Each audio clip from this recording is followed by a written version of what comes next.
a response. All right, we're recording now, so if you could please mute yourselves and we can get started. So welcome everyone to The Wandering Stars, which I have tailored to coordinate with our theme of nomadic traditions for this weekend. My name is Rosanna Tufts. I am your host for this next hour, and my credentials, I am a Jyotisha from the American Academy of Vedic Art and Science. Jyotish is a Sanskrit word that means science of light. And there, you may not be able to see the images that I tried to put in the chat box, but they will be posted. I'm going to upload them to the admin email and they'll take care of it from there. There's some images that we'll be using in the workshop, but you may want to be able to refer back to after the workshop's over. So we're going to do an introduction to the 9 wandering stars as they are understood in Vedic astrology. Look, up in the sky! It's Jupiter! It's in Sagittarius? I thought it was supposed to be in Capricorn right now. Wait, what? I'm about to date myself. Do we have any Rocky and Bullwinkle fans here?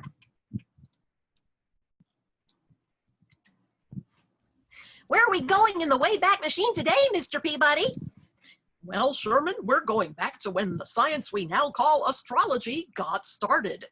And we're going to see how it got all mixed up during the Dark Ages. So everybody's calculations were way off. Ooh, sounds complicated. Don't worry, boy. I'm also going to show you an easy repair. And stick around for the bonus material because I'm going to show you how to handle a tough Saturn transit if we have time at the end. Now, I chose Jupiter as the lead-in for this because he happens to be very easy to see in the night sky right now. Can everybody see where my mouse is pointing? That is Jupiter, and you can see that the constellation behind him is indeed Sagittarius. Now, if you can find Jupiter and look to his left, you will also see Saturn, because they're tracking really close together right now, less than 10 degrees apart. Saturn is just barely within the Capricorn zone. They've both been pretty visible throughout the summer, all night. And if you can get outside after midnight and look to the southeast, you can also see Mars rising out of the east. Tonight, you will see the moon to his right about there-ish.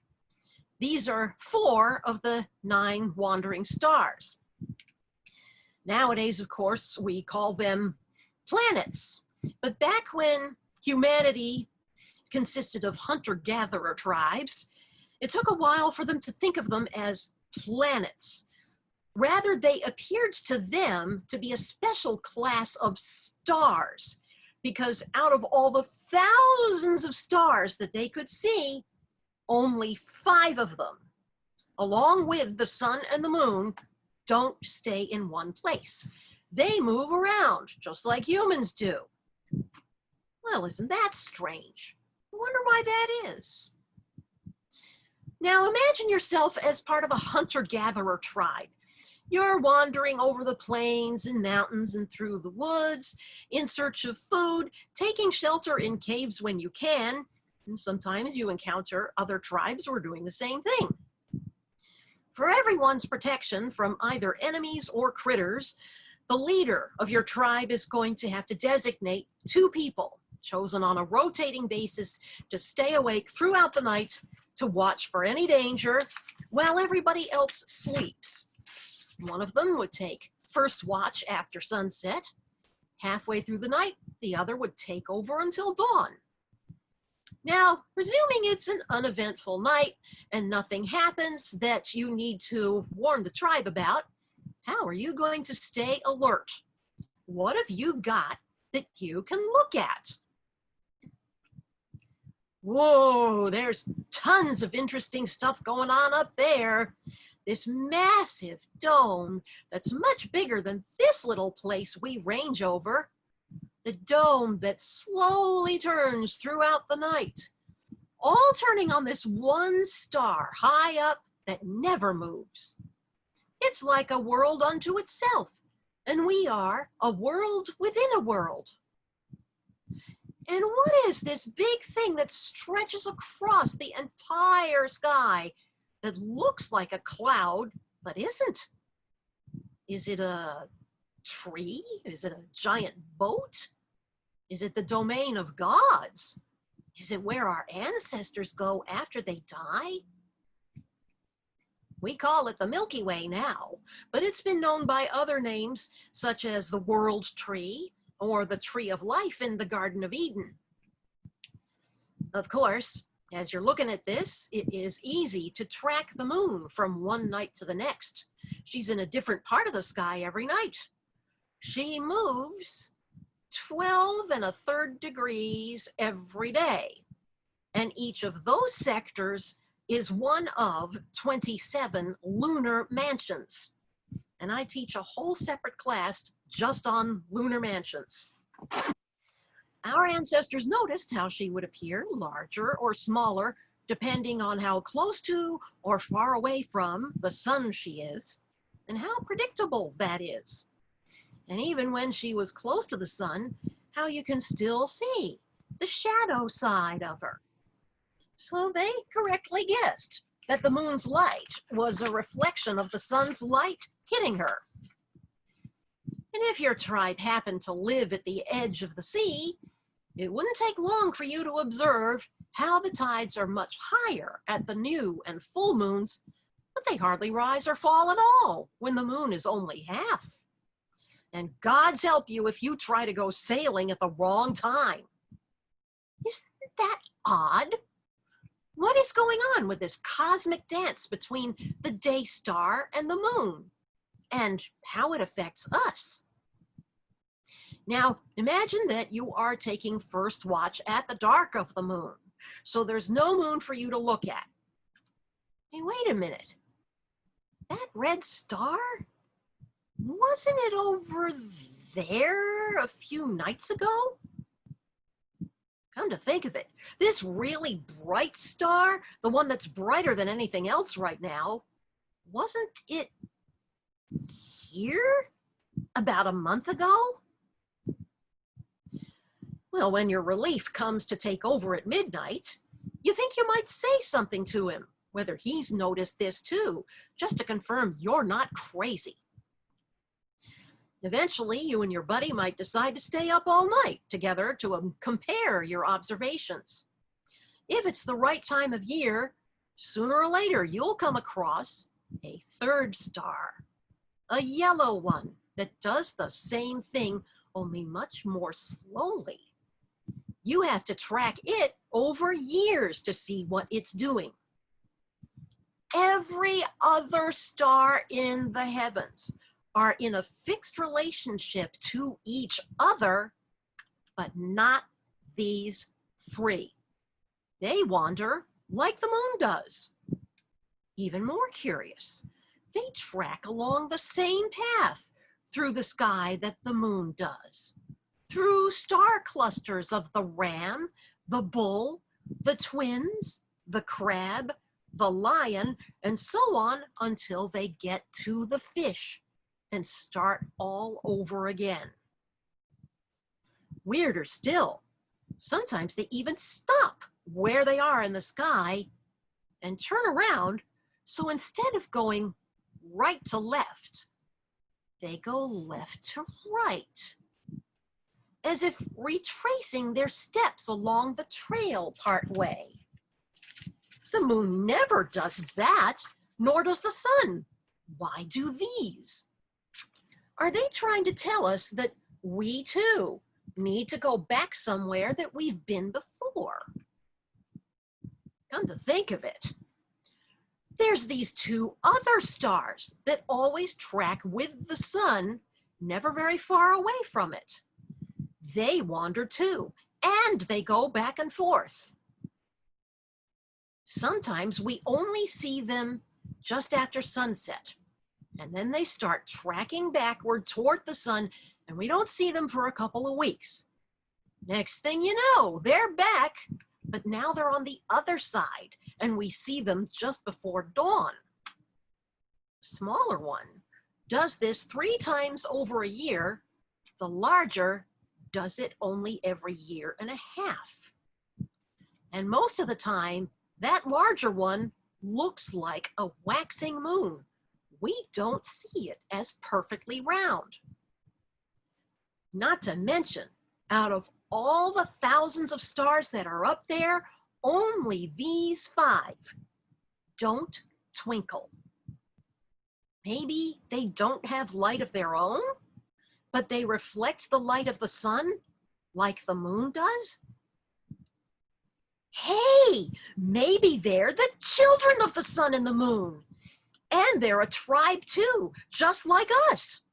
Why else would they range over this singular path through the sky, never straying from it? You never see any of them drift upwards towards Cassiopeia, nor down towards the Great Dog. All 7 of them travel along this trail. Are they all gods? Are they engaged in their own great hunt? Do their wanderings affect ours in any way? They must, because it seems every time too many of them get too close to the great cloud, we have a super bad storm, or the forest catches fire, or the ground shakes and mountains explode. Are they mad at us for some reason when that happens? And if you're super adventurous and you go seafaring, get far enough out from shore, and the stars are all you've got to help you figure out where you are and how to get back home. We take it for granted now, but in those days, sailing the wine dark sea was the ultimate challenge, an extreme sport. This is all speculation, of course, but can you see how our ancestors over time might have worked out a grand epic story for the planets that they could have told parts of it to the rest of the tribe around the campfire as to how the planets came to be born, what their wanderings mean? What happens, for example, when one of them comes to the home of the scorpion or the fish or the lion? Would some of them fare better than others in those places? If the wandering stars are children of the sun and the moon, are we, in turn, children of the wandering stars?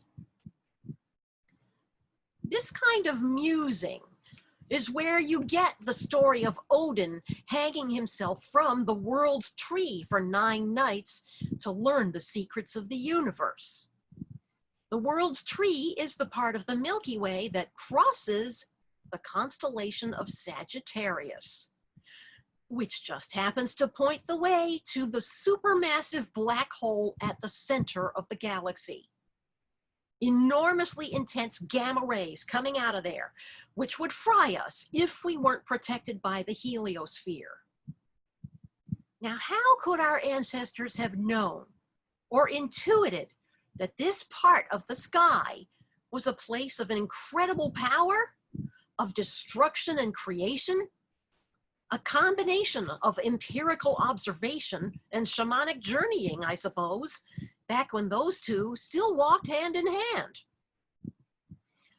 By the time civilization was well on its way, the planets took on the attributes of a royal court, with the sun as the king, the moon is the queen, Mercury, the crown prince, Venus, the princess, Mars, the general of the army, Jupiter, the high priest, and Saturn, everybody else, all the subjects of the kingdom.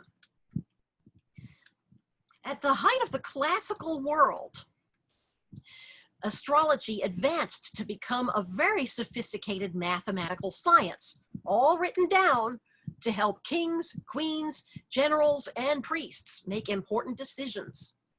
They had it figured down to the level of individuals, whether someone was likely to be a mighty warrior, a superior physician, a compelling orator, a skilled sculptor destined for the priesthood, a canny administrator of resources, and so on.